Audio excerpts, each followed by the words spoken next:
Last class we talked about the brain. Now we're going to talk a little bit about some foundations.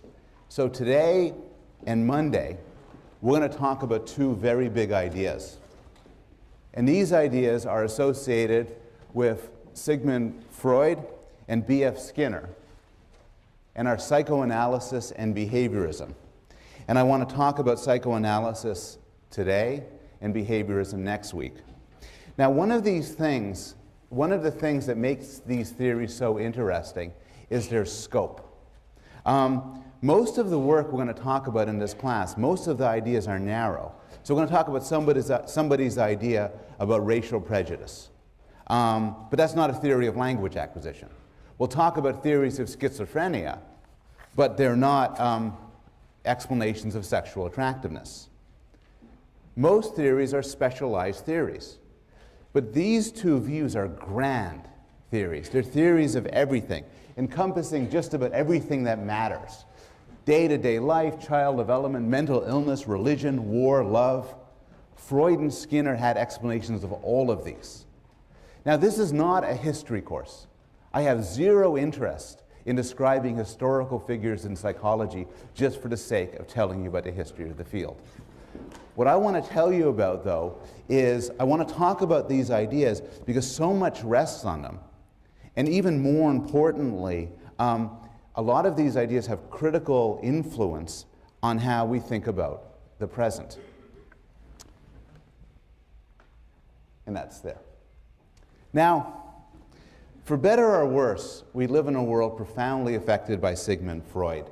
If I had to ask you, name a famous psychologist, the answer, most of you, would be Freud. He's the most famous psychologist ever, and he's had a profound influence on the 20th and 21st century. Some biographical information: he was born in the 1850s.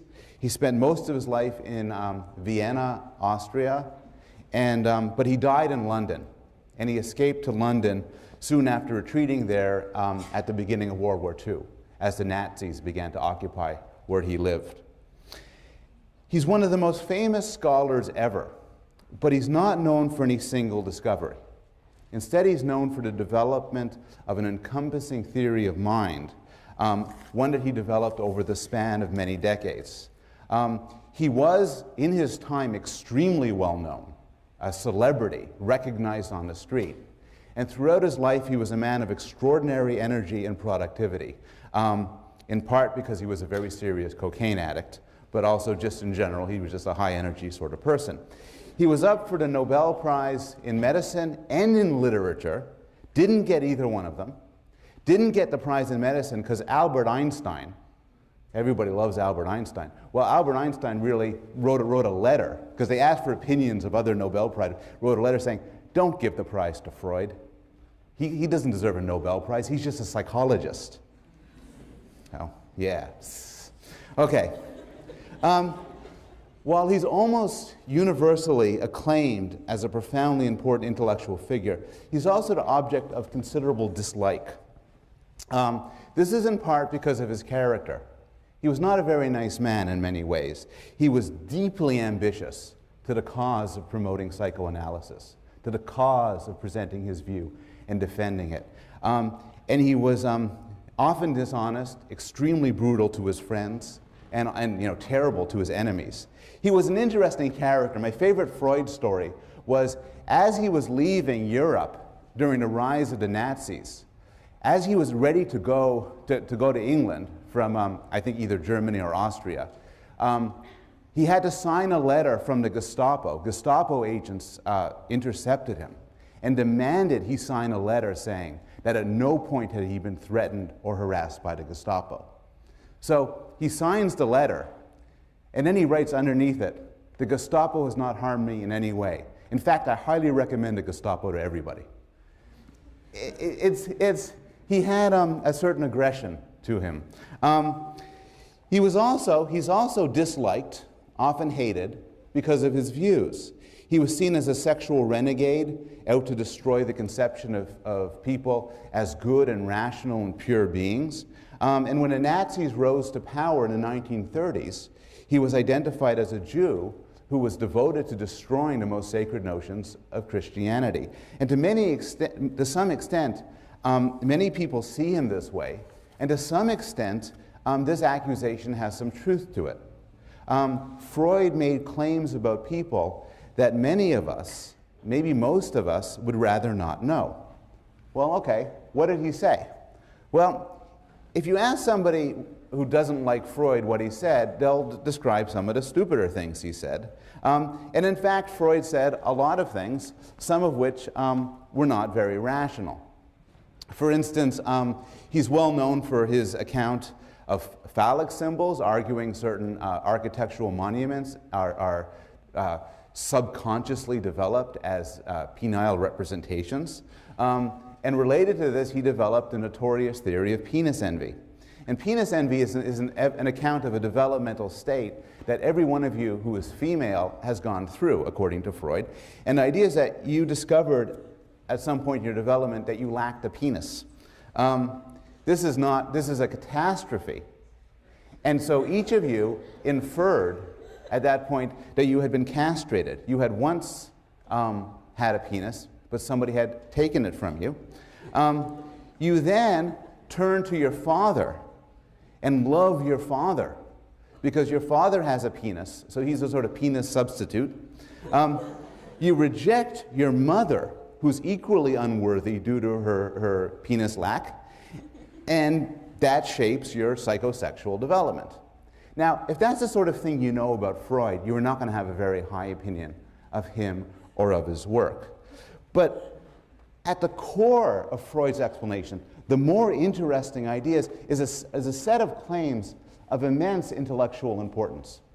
And the two main ones are this. The two main ones involve the existence of an unconscious motivation, and the notion of unconscious dynamics or unconscious conflict, which lead to mental illnesses, dreams, slips of the tongue, and so on. The first idea, the idea of unconscious motivation, involves rejecting the claim that you know what you're doing. So suppose you fall in love with somebody and you decide you want to marry them. And then somebody was asked to ask you why. And you'd say something like, well, I'm ready to get married at this stage of my life. I really love the person is smart and attractive. I want to have kids, whatever. And maybe this is true. But a Freudian might say that even if this is your honest answer, you're not lying to anybody else. Still, there are desires and motivations that govern your behavior that you may not be aware of. So, in fact, you might want to marry John because he reminds you of your father, or because you want to get back at somebody for betraying you.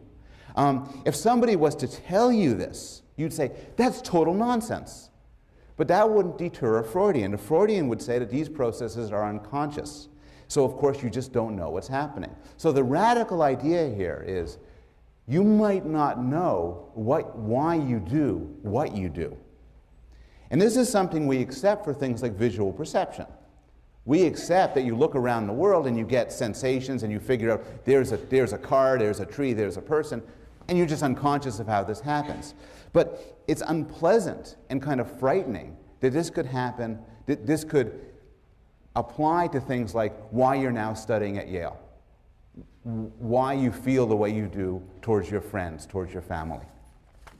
Now, the marriage case is extreme, but Freud gives a lot of simpler examples where this sort of unconscious motivation might play a role. So, have you ever liked somebody or disliked them and not know why? Have you ever found yourself in a situation where you're doing something or you're arguing for something or making a decision for reasons that you can't fully articulate? Have you ever forgotten somebody's name at exactly the wrong time? Have you ever called out the wrong name in the throes of passion? This is all the Freudian unconscious. The idea is that we do these things. These things are explained in terms of cognitive systems that we're not aware of. Now, all of this would be fine if your unconscious was a reasonable, rational computer, if your unconscious was really smart and looking out for your best interests. But according to Freud, that's not the way it works. According to Freud, there are three distinct processes going on in your head. And these are in violent internal conflict. And the way you act and the way you think are products not of a singular rational being, but of a set of conflicting creatures. And these three parts are the id, the ego, and the superego. And they emerge developmentally. The id, according to Freud, is present at birth. It's the animal part of the self. It wants to eat, drink, pee, poop, get warm, and have sexual satisfaction. It is outrageously stupid. It works on what Freud called the pleasure principle. It wants pleasure, and it wants it now. And that's, according to Freud, how a human begins. Pure id. Freud had this wonderful phrase, polymorphous perversity, this pure desire for pleasure. Now, unfortunately, life doesn't work like that. What you want isn't always what you get.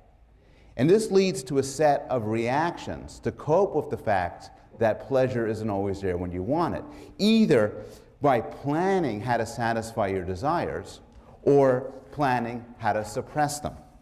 And this system is known as the ego, or the self. And it works on the reality principle. And it works on the principle of trying to figure out how to make your way through the world, how to satisfy your pleasures, or in some cases, how to give up on them.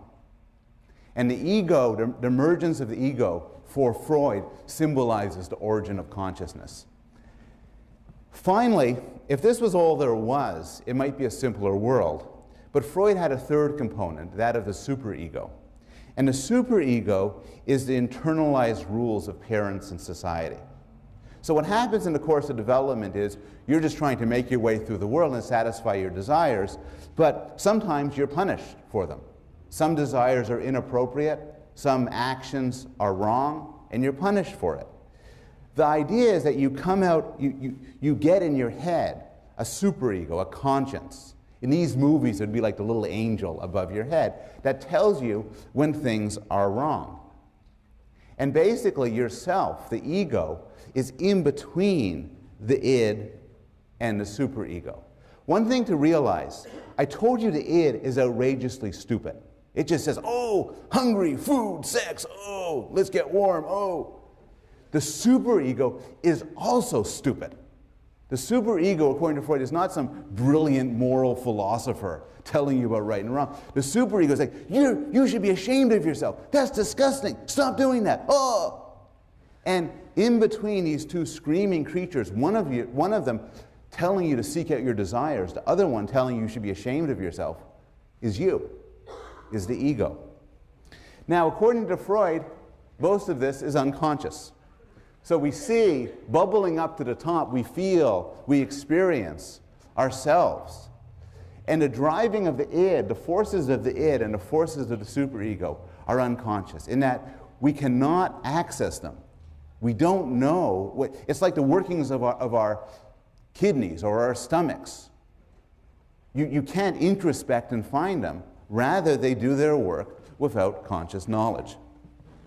Now, Freud developed this. This is the Freudian theory in broad outline. He extended it and developed it into a theory of psychosexual development. And so Freud's theory is, as I said before, a theory of everyday life, of decisions, of errors, of falling in love, but it's also a theory of child development. So Freud believed there were 5 stages of personality development, and each is associated with a particular erogenous zone. And Freud believed as well that if you have a problem at a certain stage, if something goes wrong, you'll be stuck there. So according to Freud, there are people in this room who are what they are because they got stuck in the oral stage or the anal stage. And that's not good. So the oral stage is when you start off. The mouth is associated with pleasure. Everything is sucking and chewing and so on. And the problem for Freud is premature weaning of a child, depriving him of the breast, could lead to serious problems in his personality development. It could make him, as the phrase goes, into an oral person. And his orality could be described literally Freud used this as an explanation for why somebody might eat too much, or chew gum, or smoke. They're trying to achieve satisfaction through their mouth, of a sort they didn't get in this very early stage of development. But it can also be more abstract. If your roommate is dependent and needy, you could then go to your roommate and say, "You're an oral person. The first year of your life did not go well." A phrase even more popular is the anal stage, and that happens after the oral stage, and problems can emerge if toilet training is not handled correctly. If you have problems during those years of life, you could become an anal personality. According to Freud, and your roommate could say, "Your problem is you're too anal." And according to Freud, literally, it meant you were unwilling to part with your own feces. It's written down here, I know, it's true. And the way it manifests itself, as you know from just how people talk, is you're compulsive, you're clean, you're stingy. This is the anal personality. Then it gets a little bit more complicated. The next stage is the phallic stage. Actually, this isn't that much more complicated. The focus of pleasure shifts to the genitals, and fixation can lead to excessive masculinity in females, or in males, or if you're female, need for attention or domination. Now, at this point, something really interesting happens, called the Oedipus complex. And this is based on a story, the mythical story of a king who killed his father and married his mother. And according to Freud, this happens to all of us in this way. Well, by all of us, Freud meant men. So here's the idea. You're 3 or 4 years old. You're in the phallic stage. So what are you interested in? Well, you're interested in your penis. And then you seek an external object. Freud's sort of vague about this, but you seek some sort of satisfaction. But who's out there who'd be sweet and kind and loving and wonderful? Well, Mom. So the child infers, Mom is nice. I love Mom. So far, this is not crazy. Little boy falling in love with his mother. Problem. Dad's in the way. Now, this is going to get progressively weirder, but I will have to say, as the father of two sons, both sons went to a phase where they explicitly said they wanted to marry Mummy and me. If something bad happened to me, that wouldn't be the worst thing in the world. So there's this, but now it gets a little bit aggressive. So the idea is the child determines that he's going to kill his father. Every 3 and 4-year-old boy thinks this. But then, because children, according to Freud, don't have a good sense of the boundary between their mind and the world, which is a problem. The problem is they think their father can tell that they're plotting to kill him. And they figure their father is now angry at them. And then they ask themselves, what's the worst thing Dad could do to me? And the answer is castration. So they come to the conclusion that their father is going to castrate them because of their illicit love for their mom. And then they say, Dad wins. And then they don't think about sex for several years. And that's the latency stage. The latency stage is they've gone through this huge thing with Mom and Dad. Fell in love with Mom, wanted to kill my father. Dad was going to castrate me. Fell out of love with Mom, out of the sex business. And its sex is repressed until you get to the genital stage. And the genital stage is the stage we are all in, the healthy adult stage. Now that you're adults and you've gone through all the developmental stages, where do you stand? You're not out of the woods yet, because unconscious mechanisms are still, even if you haven't got fixated or anything, there's still this dynamic going on all the time with your id, your ego, and your superego.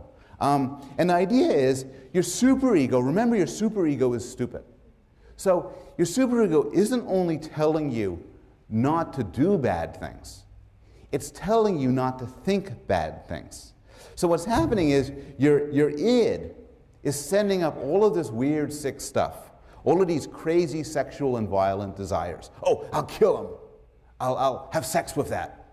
I'll have extra helpings on my dessert.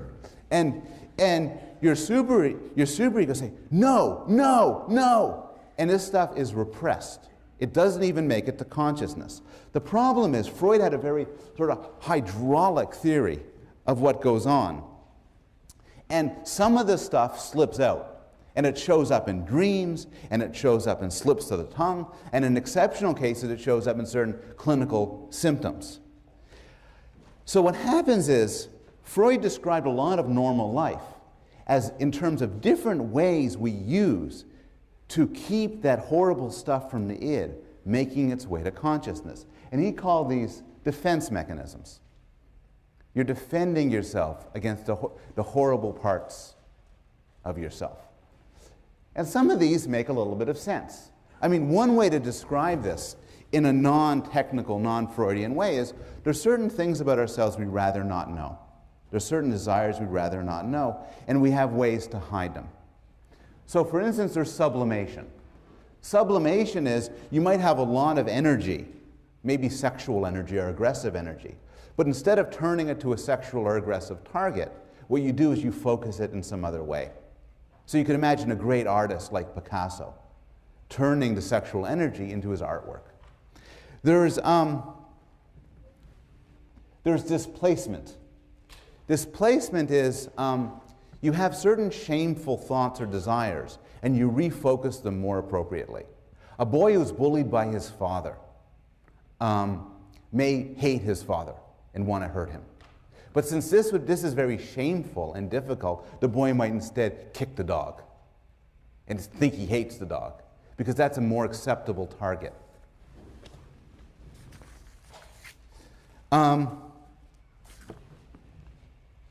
There's projection. Projection is, I have certain impulses I'm uncomfortable with. So rather than own them myself, I project them to somebody else.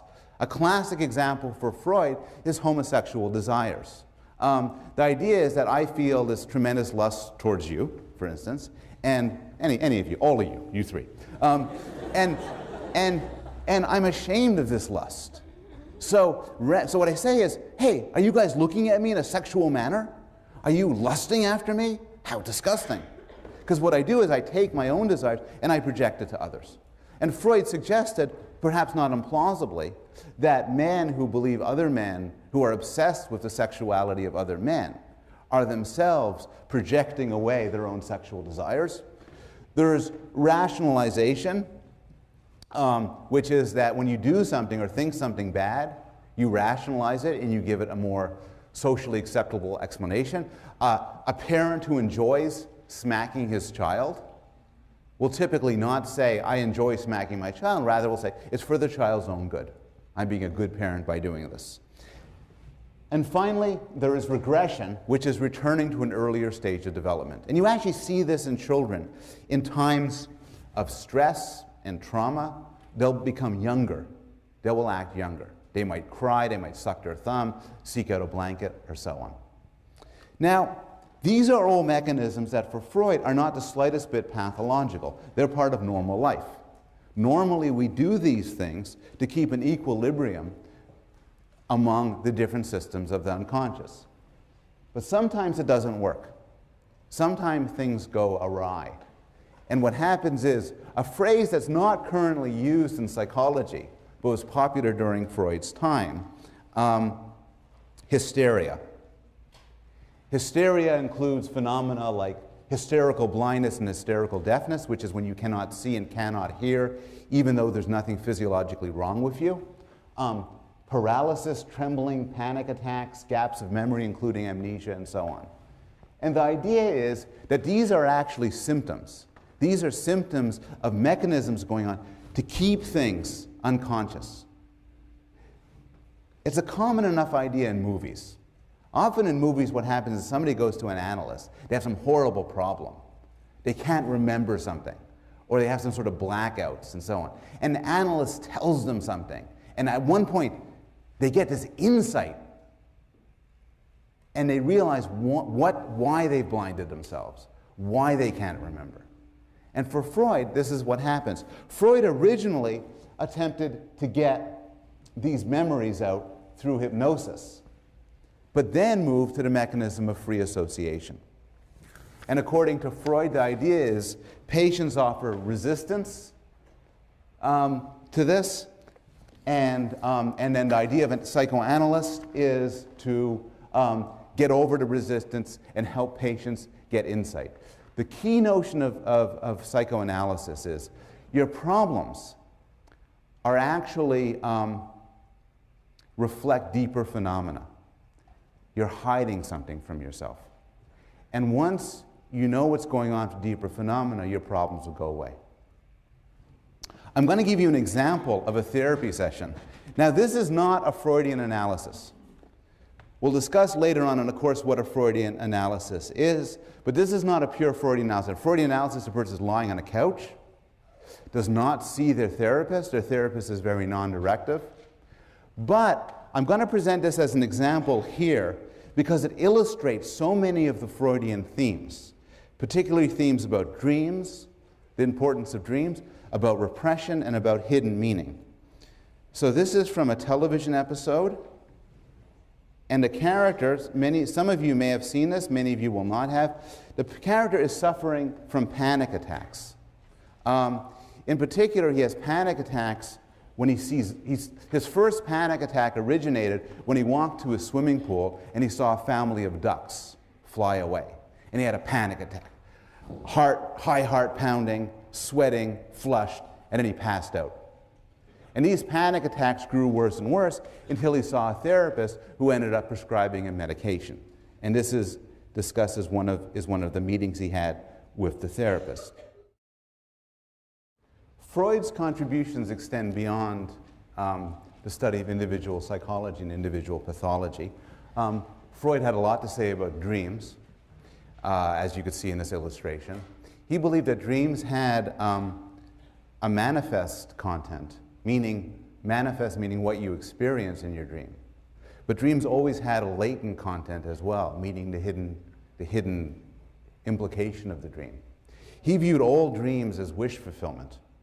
Every dream you have is a certain wish you have, even though it might be a forbidden wish that you wouldn't wish to have, you wouldn't want to have. And dreams had, and this is an idea that long predated Freud, dreams had symbolism. Things in dreams were often not what they seemed to be, but rather symbols for other things. Freud believed that literature and fairy tales and stories to children and the like carried certain universal themes, certain aspects of unconscious struggles, and certain preoccupations of our unconscious mind. And Freud had a lot to say about religion. For instance, he viewed a large part of of the idea of finding a singular, all-powerful God as seeking out a father figure that some of us never had during development. What I want to spend the rest of the class on is the scientific assessment of Freud. So what I did was, so far as I've told you what Freud had to say in broad outline, I then want to take the time to consider whether or not we should believe this and how well it fits with our modern science. But before doing so, I'll take questions for a few minutes. Do people have any questions about Freud or Freud's theories? Yes? So would a child who did not grow up in a two-parent family lack the Oedipus complex and other normal stages of development? It's an excellent question. The question is that the conflicts and psychosexual development that Freud describes is always assumes that a child has a mother and a father, one of each, in a certain sort of familial structure. And the question then is, what if a child was raised by a single parent, for example? What if a child was never breastfed, but fed from the bottle from the start? And Freudians have had problems with this. Freud was very focused on the family life of the people he interacted with, which is rather upper-class Europeans.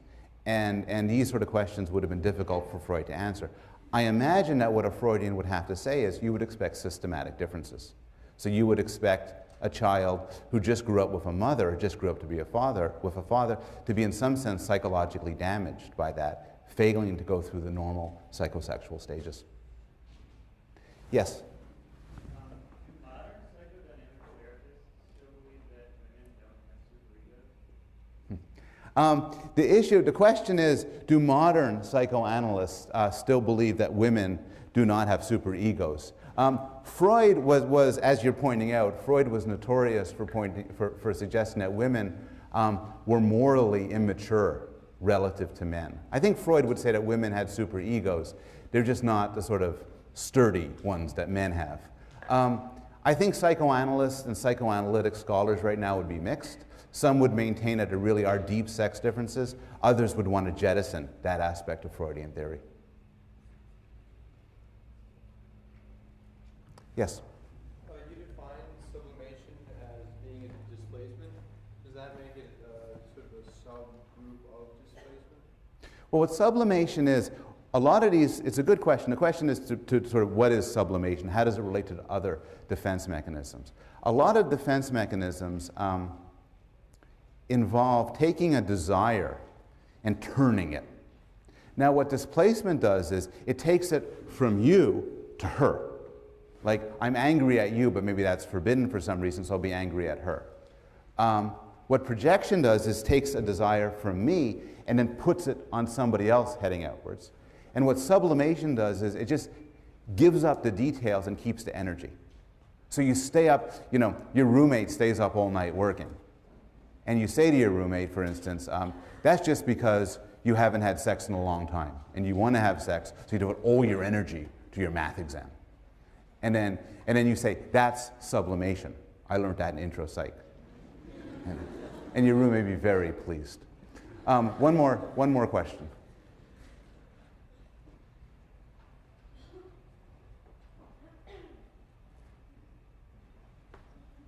Yes?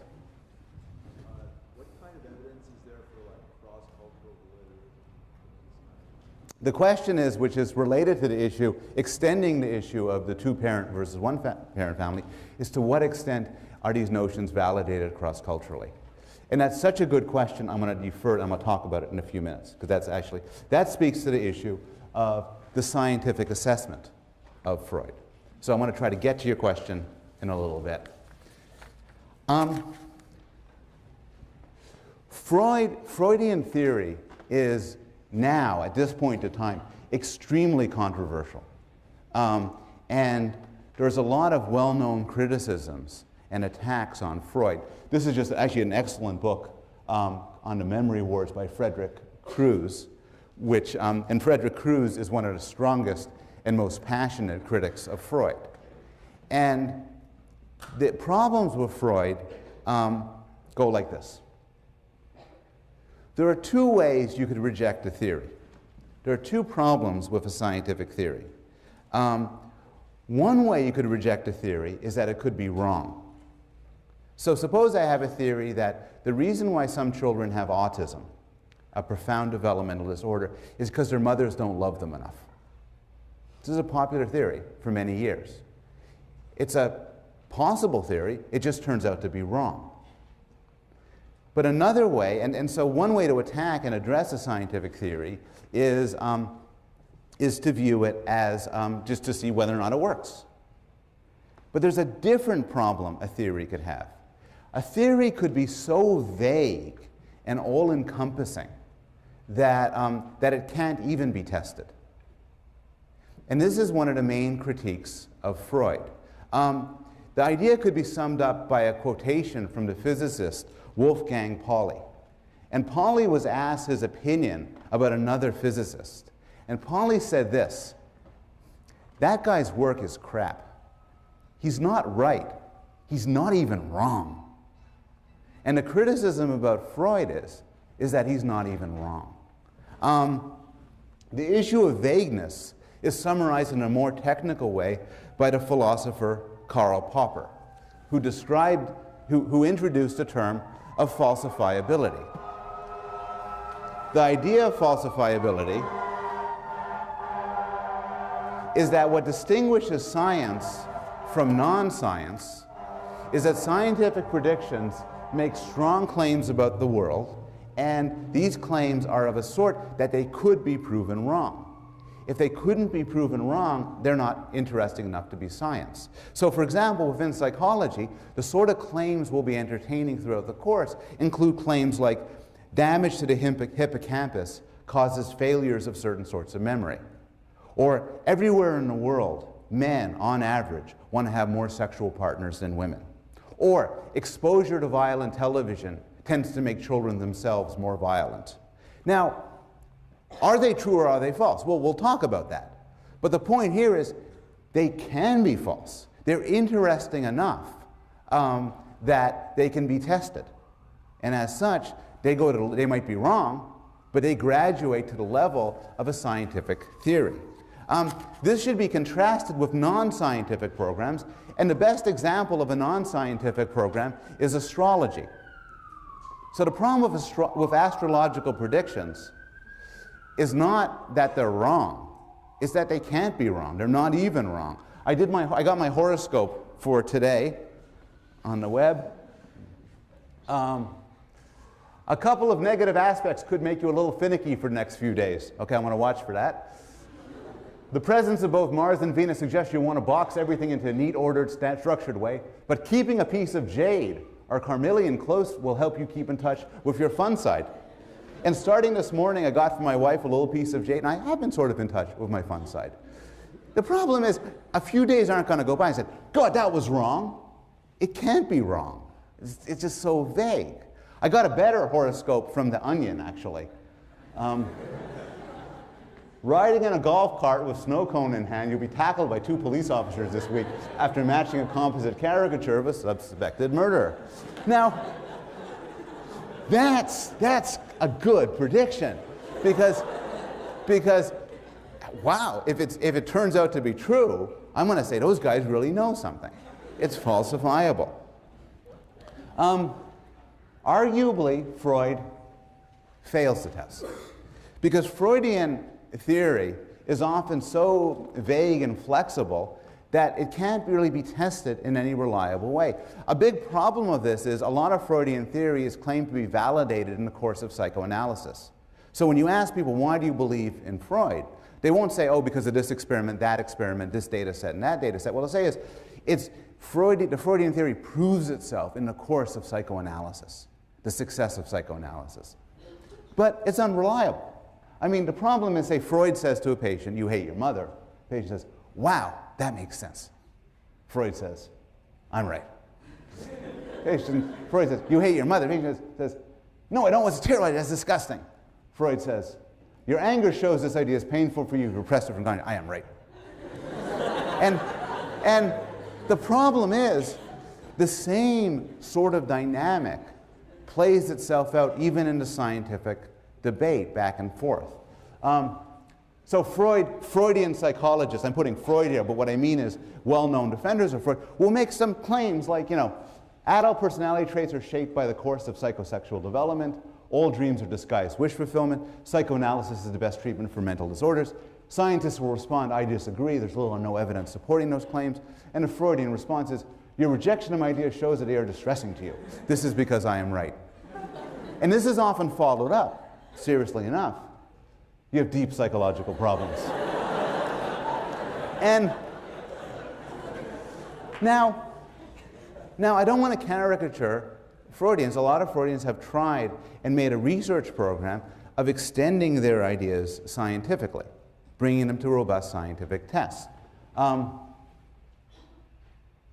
the problem is, when you make specific falsifiable predictions, they don't always do that well. So for instance, there's no evidence that oral and anal characteristics, the personality characteristics I talked about being needy versus being stingy, relate in any interesting way to weaning or toilet training. And there's been some efforts cross-culturally, to go back to the question this young man asked before, looking at cross-cultural differences in toilet training and weaning, which are really big differences, to see if they correspond in any interesting way to personality differences, and there's been no good evidence supporting that. Similarly, Freud had some strong claims about sexuality. for why some people are straight and others are gay. These have met with very little empirical support. And the claim that psychoanalysis proves itself by its tremendous success in curing mental illness is also almost certainly not true. For most, maybe not all, but for most psychological disorders, there are quicker and more reliable treatments than psychoanalysis. And there's considerable controversy as to whether the Tony Soprano method of insight, where you get this insight and this discovery, oh, now I know, makes any real difference in alleviating symptoms such as anxiety disorders or depression. This is why there's often a sticker shock when people go to a university psychology department, where they say, look, hey, so I'm in how can I take classes on Freud? Who's your expert on Freud? And the truth is, Freudian psychoanalysis is almost never studied inside psychology departments. Not the cognitive or developmental side, not the clinical side. There are some exceptions, but for the most part, even the people who do study Freud within psychology departments do so critically. Very few of them would see themselves as a psychoanalytic practitioner or as a Freudian psychologist. Freud lives on, both in a clinical setting and in a university, but Freud at Yale, for instance, is much more likely to be found in the history department or the literature department than in the psychology department. And this is typical enough. But despite all of the sour things I just said about Freud, the big idea, the importance of the dynamic unconscious, remains intact. We will go over and over and over again, different case studies, where some really interesting aspects of mental life prove to be unconscious. Now, there's one question, I'm actually going to skip over this for reasons of time, and just go to some examples of the unconscious in modern psychology. So, here's a simple example of the unconscious in modern psychology. Language understanding. So when you hear a sentence like, John thinks that Bill likes him, in a fraction of a second, you realize that this means that John thinks that Bill likes John. If you heard the sentence, John thinks that Bill likes himself, in a fraction of a second, you would think that it means John thinks that Bill likes Bill. And as we will get to when we get to the lecture on language, this is not conscious. You don't know how you do this. You don't even know that you are doing this, but you do it quickly and instinctively. So much of our day-to-day life can be done unconsciously. There are different activities you can do. Driving, chewing gum, shoelace tying, where if you're good enough at them, if you're expert enough at them, you don't know you're doing them. I was at a party a few years ago for a friend of mine, and we ran out of food. So he said, I'll just go pick up some food. An hour later, he was gone. Still gone. It was supposed to be around the corner. And we called him up on his cell phone. And he said, oh, I got on a highway and I drove to work. He works like an hour away. We got on the highway to drive. And some version of these things happen all the time. Maybe more surprising, Freud's insight that our likes and dislikes are due to factors that we're not necessarily conscious of has a lot of empirical support, from research into social psychology, for example. So for instance, here's one finding from social psychology. If somebody goes through a terrible initiation to get into a club, they'll like the club more. You might think they'd like it less because people do terrible things to them, but actually hazing is illegal, but a remarkably successful tool. The more you pay for something, the more you like it, and the more pain you go through to get something, the more you like it. From the standpoint of politics, for instance, if you want loyal people in a political campaign, do not pay them. If you pay them, they'll like you less. If they volunteer, they'll like you more.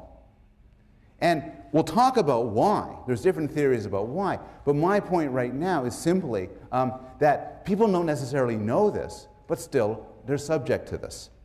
Another example is some weird studies done in a discipline of social psychology known as terror management, which involves subliminal death primes. The idea of subliminal death primes is this. You sign up for your human subjects requirement, and then they put you in front of a computer screen. And then they tell you, oh, just sit in front of the computer screen and we'll ask you some questions. And then the questions come out, and they're questions like, how much do you love your country? What do you think of Asians? What do you think of Jews? What do you think of blacks? What do you think of vegetarians? What do you think of people's political views? Different from yours. Here's the gimmick. What you don't know is on that computer screen, words are being flashed. Like that. But they're being flashed so fast it looks like that. You don't see anything. Words like corpse, dead, dying. The flashing of these subliminal words, subliminal meaning a fancy term meaning below the level of consciousness, you don't know you're seeing them, has dramatic effects on how you answer those questions. People exposed to death primes become more nationalistic, more patriotic, less forgiving of other people, less liking of other races and people from other countries. Again, the explanation for why this is so is something which we'll get to in another class. The point now is simply to illustrate that these sort of things can have, that things you aren't aware of can have an effect on how you think. The final example I'll give of this is a short demonstration. To do this, I'm going to cut the class in half at this point. So you'll be on this side of the class, the right side, my right, and this will be on the left side. And I simply want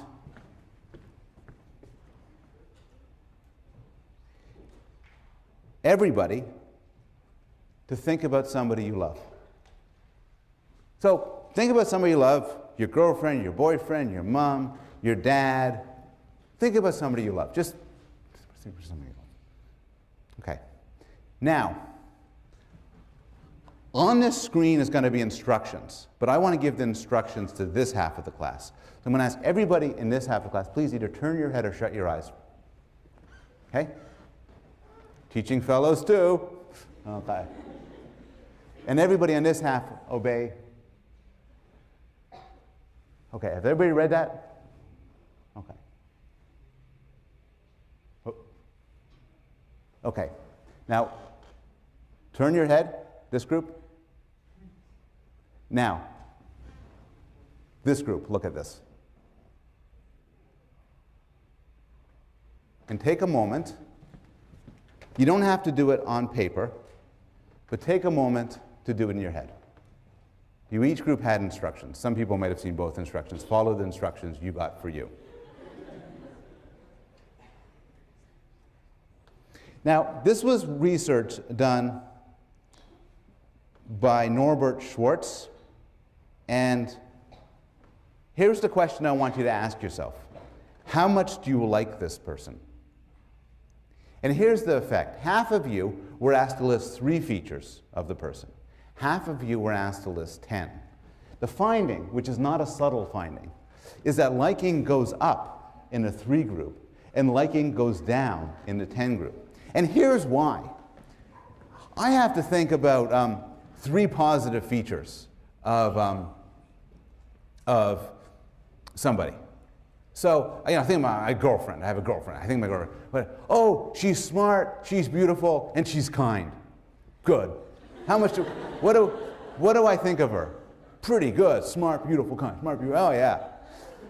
But the problem, now Schwartz is clever, though. He says, listen, the other group gets 10 positive features. Smart, beautiful, kind, really nice, good cook, punctual, smart. No, I mentioned that. The problem is, nobody has 10 positive features. And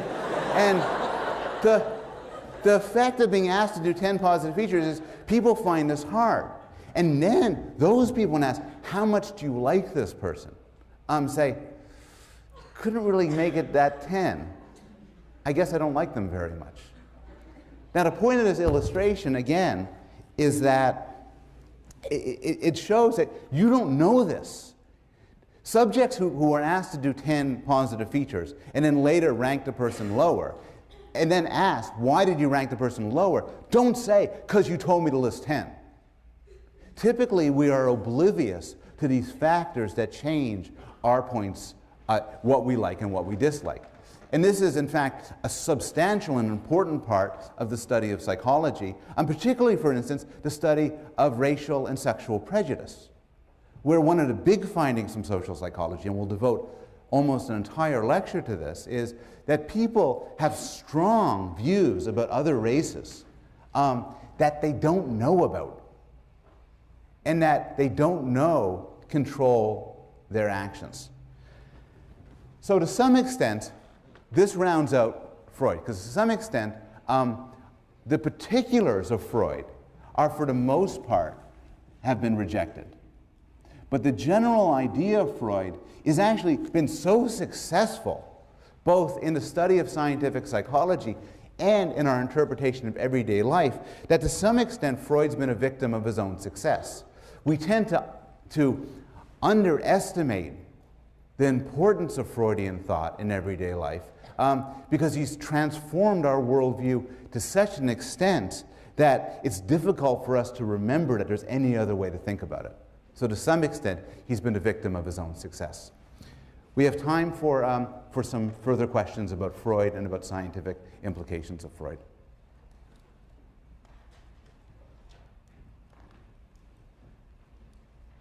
I took a class once on how to teach when I was a graduate student.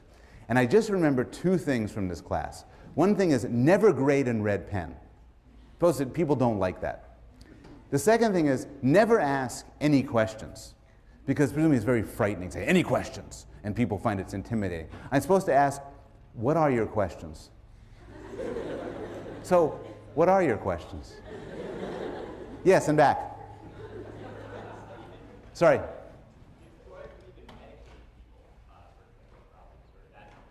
Did Freud believe in? Medication. Freud had it's a good question. The question was, did Freud believe in medication? Medication, of course, being a major theme of how we deal with certain disorders now, particularly depression and anxiety disorders. On the one hand, Freud made his start as a neuroscientist. Freud studied the mind and the brain and was intensely interested in the neural basis of thought and behavior. But the answer to your question in the end is no. Although Freud was very sensitive to the brain basis of behavior, Freud was totally convinced that the method through which to cure disorders like depression and anxiety would not be medication, but rather through the sort of talk therapy and insight. Moreover, modern therapists, including some people who aren't psychoanalytically defined, will say, look, these drugs are all well and good, but what they do is they mask the symptoms. So if you have panic attacks, say, it's true the drugs might make the panic attacks go away, but the panic attacks are actually not your real problem. And by making them go away, you don't get to the root of your problem. So the answer is both Freud and modern-day psychoanalysts would think that medications are substantially overused in the treatment of mental disorders. Yes?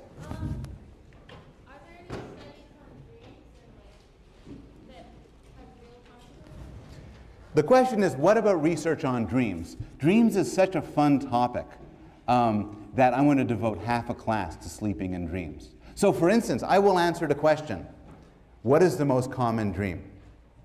I will also answer the question, who thinks about sex more in dreams, men or women? And what proportion of, there's so many great questions I will answer. Dreams from a Freudian standpoint, there's been some evidence that dreams often do have some relationship to what you're thinking about and worrying about through the day.